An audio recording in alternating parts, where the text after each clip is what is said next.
Episode 22. Menikah sekarang atau jangan pernah muncul di kehidupan kami lagi. Tekan Pak Wijaya. Satu kalimat membuat Debbie termangu. Ya, ayahnya menyuruh untuk menikah sekarang dengan Akmal. Memang pria itu akan bertanggung jawab dan Debbie mendengar sendiri dari mulut pria itu. Tapi apa kabar dengan Ibu Susan? Mertuanya sama sekali tak merestuinya. Tapi ayah, Pak Wijaya menatap anaknya dengan tajam dan menusuk, sedangkan ibunya sudah merangkul Debbie. Saya tidak mau dengar tapi-tapian. Bawa pria itu kemari dan menikah sekarang juga. Pria parubaya itu berbalik dan menghela nafas kasar. Emosinya betul-betul telah sampai ke ubun-ubun. Seandainya istrinya tak menahan, mungkin tangannya sudah mendarat. Debbie memeluk ibunya. Wanita itu memikirkan bagaimana menjelaskan kepada ayahnya. Dia diambang kebimbangan. Ibu, kenapa bisa begini, nak?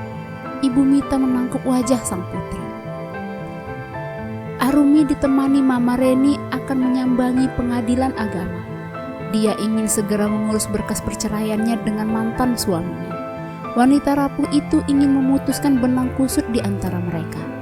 Dia ingin lepas dan ingin menyelesaikan semuanya. Di perjalanan Arumi terus terdiam. Penampilannya pun tak seanggun biasanya. Jika ada yang melihat, mungkin mereka tak percaya jika itu adalah Arumi.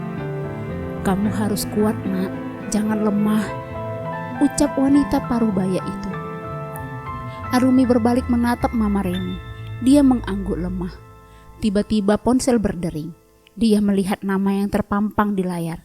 Yah, yang menghubungi adalah mantan besannya. Wanita parubaya itu tak menghiraukan. Akmal bangkit dari duduknya. Dia masuk ke dalam. Arumi, buatkan kop. Tanpa sadar dia memanggil wanita yang tak tinggal di rumah itu lagi. Dia terduduk di atas kasur. Pria itu meremas rambutnya. Akmal menatap isi kamar tersebut dengan mata yang mulai berkaca-kaca. Pria itu bangkit dan membuka lemari yang dipenuhi dengan pakaian mereka berdua. Dia mengambil salah satu gaun Arumi berwarna biru muda. Ya, itu adalah gaun pertama setelah tinggal di rumah ini. Arumi. Akmal menghirup aroma parfum mantan istrinya. Baru semalam semenjak kepergian wanita itu, ada rindu hadir di hatinya. Bahkan sangat rindu. Dia rindu dengan perilaku lembut wanita itu, senyuman wanita itu, dan perhatian-perhatian kecil wanita itu. Namun sekarang semua hanya tinggal kenangan. Debbie kembali ke rumah Akmal. Dia masuk ke dalam bangunan yang didominasi warna putih itu. Tujuannya adalah kamar pria itu. Dia harus segera memberitahu perihal pernikahan. Tok tok tok. Mas, buka.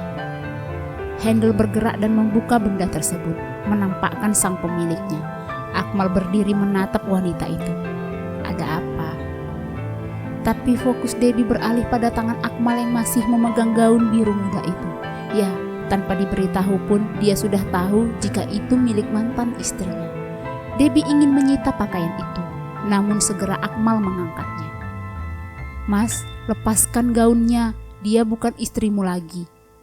Akmal tak menghiraukan ucapan wanita itu dan masih memegang benda tersebut. Mata Debbie berkaca-kaca. Oke, bukan saatnya untuk berdebat. Secepat kilat dia menengadah menahan air matanya tidak jatuh. Lalu kembali menatap pria pujaannya.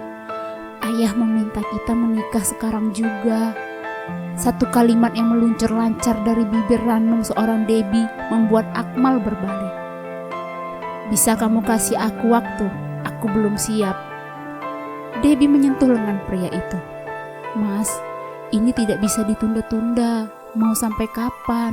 Perutku juga semakin membesar. Debbie mengucapkan dengan suara yang bergetar. Iya Bi, tapi aku belum siap. Suara Akmal naik 1 oktav. Entah mengapa dia sangat sensitif masalah pernikahan. Baru saja semalam dia bercerai dengan Arumi, tapi hari ini wanita itu meminta untuk dinikahi. Lagi-lagi air matanya meluncur. Kamu bentak aku, Debbie terduduk. Akmal mengusap kasar wajahnya dan mendengus. "Aku minta maaf."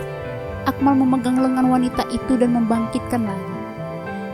"Aku ingin kita menikah sekarang." Suara Debbie parau. Dia menyentuh perutnya sebagai senjata. Akmal tak menjawab. Matanya beralih melihat tangan Debbie. Dia menelan ludah. Arumi telah berada di depan pengadilan agama, tempat yang sama sekali tak pernah terlintas di pikirannya untuk dikunjungi. Dia menatap bangunan itu dengan perasaan yang teriris. Mama Reni melihat anaknya. Dia tahu apa yang dipikirkan wanita itu. Namun secepat kilat dia membuyarkannya. "Sekarang kita masuk, Nak." Mama Reni segera tersenyum dan menggeleng seakan memberitahunya, "Jangan takut, semua akan baik-baik saja."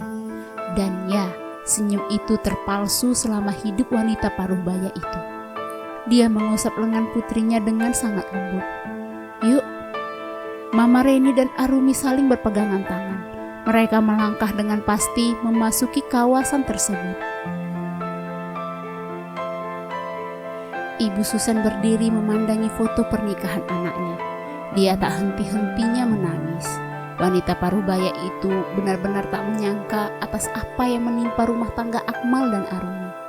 Mengapa Akmal memilih wanita itu? Wanita yang sama sekali baru dikenalnya. Anak kebanggaannya betul-betul mengecewakan. Berapa kali dia menghubungi mantan besannya dan Arumi, namun keduanya tak ada yang merespon. Bahkan dengan sengaja mematikan ponselnya. Dia ingin melihat wanita yang sudah dianggapnya sebagai anak kandung sendiri. Tok tok tok. Ada yang mengetuk pintunya. Wanita paruh baya itu menghapus air matanya, berharap yang datang itu adalah Arumi. Bu Susan menuju depan pintu. Dia memutar handle pintu. Namun tawanya hilang kala melihat orang tersebut. Ibu Susan memutar badannya hendak masuk ke dalam, tapi pria itu dengan segera menahan tangannya. "Maafkan Akmal, Bu." Ibu Susan menghempaskannya. "Untuk apa lagi kamu kesini?" Hatinya betul-betul sakit. Akmal sudah menyiapkan diri menerima semuanya. Ia sudah tahu konsekuensi yang akan dia dapatkan, tapi dia ingin bertemu ibunya. "Akmal salah, Bu." Suara pria itu bergetar. Ibu Susan berbalik. "Iya, kamu memang salah, sangat salah." Ibu Susan mencoba mengontrol emosinya. "Lantas, apa yang akan kamu lakukan untuk memperbaiki kesalahanmu?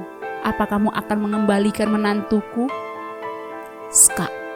Akmal betul-betul tidak bisa menjawab pertanyaan ibunya. "Jawab. Kamu akan membawa Arumiku kembali." Wanita paruh-baya itu merongrong anaknya dengan pertanyaan. Bagaimana dia memenuhi permintaan ibunya sedangkan dia sudah menjatuhkan talak 3. Terlebih Debbie mengandung darah dagingnya. Akmal hanya menelan ludahnya. Tak ada yang bisa diubah sama sekali. "Pergilah." Ibu Susan mengalihkan tatapannya. "Aku ingin mengatakan sesuatu, Bu." Akmal ingin mengatakan tujuannya datang.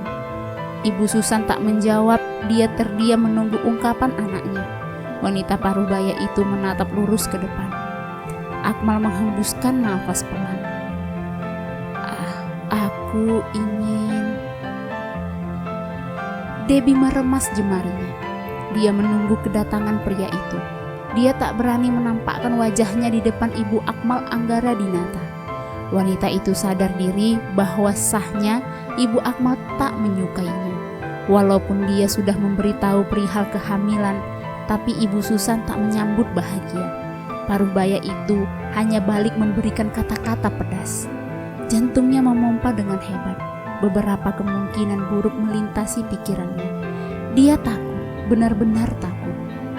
Semoga semuanya baik-baik saja. Berulang kali dia mencoba meyakinkan dirinya bahwa Akmal akan mengatasi semuanya. Ponselnya tiba-tiba berdering menampakkan nama Zira. Wanita itu segera mengangkatnya. "Halo?" Terdengar sapaan dari seberang. Iya. "Apa kabarmu?" tanya Zira dengan suara khawatir. "Baik." Dari cara bicara Debbie, Zira menduga dia tak sedang baik-baik saja. Tapi Zira tak mau memaksa kepada wanita itu menceritakan segalanya. Aku hanya ingin menyampaikan bahwa bos memanggilmu dan menyuruhmu ke kantor besok. Debbie memejamkan mata. Dia tahu bahwa berita tentang dirinya sudah sangat tersebar. Mau tak mau dia mengiyakan. Aku ingin minta restu. Satu kalimat membuat darah Ibu Susan memanas. Dia berbalik dan menatap tajam anaknya. Akmal menunduk. Dia sudah tahu bahwa ini akan memancing kembali kemarahan wanita parubaya itu. Coba ulangi. Akmal ingin meminta restu. Ibu Susan memajukan langkah. Pergi sekarang juga. Wanita parubaya itu menyangka sang anak datang meminta maaf dan akan memperbaiki semuanya. Tapi salah, dia benar-benar telah terjerat dengan wanita itu. Bu, dia mengandung anakku, cucu ibu. Dengan cepat Ibu Susan menggeleng. Jangan harap saya merestui kalian, itu tak akan pernah terjadi. Wanita itu memejamkan mata, bayang-bayang Arumi kembali menyerangnya. Akmal mohon Bu, pria itu mengiba. Tidak akan, saya tak akan memberikan restu di atas penderitaan Arumi. Di mana hati nurani kalian? Akmal tak bisa berkata apa-apa. Yang ibunya katakan itu sudah final. Pria itu mengangguk lemah. Akmal hanya ingin mengatakan itu. Hati Ibu Susan benar-benar hancur. Tidak ada yang bisa dirinya perbuat. Semua sudah terjadi. Akmal pamit, Bu. Maaf jika Akmal tidak bisa memberikan kebahagiaan kepada ibu. Pria itu mundur dan membalikkan badan, pergi tanpa membawa restu orang tuanya. Hari ini dia akan menikahi Debbie. Dengan balutan kebaya putih sederhana, Debbie duduk di samping Akmal. Tak meriah, hanya menghadirkan beberapa orang saja sesuai dengan rukun pernikahan. Yang penting mereka sah. Tak ada senyum di wajah Akmal. Pria itu tak seperti pernikahan awalnya yang dipenuhi dengan kebahagiaan. Perasaannya sekarang campur aduk. Sedangkan Debbie tak henti-hentinya mengeluarkan senyum terindah. Bahagia pasti. Dia tak menyangka bisa bersanding dengan seorang Akmal Anggara Dinata. Deg-degan pun dirasakan Debbie, sebab ini adalah pernikahan pertamanya. Ya, dia berharap ini yang terakhir. Saya terima nikah dan kawinnya Putri Debbie binti Awijaya dengan mas kawin tersebut tunai. Satu tarikan nafas, Akmal telah resmi mempersunting Putri Debbie.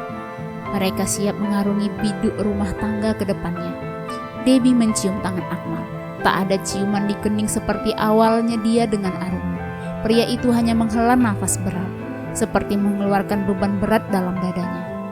Namun nihil, hatinya benar-benar kalut. Pikirannya terus tertuju pada Arumi Anggara.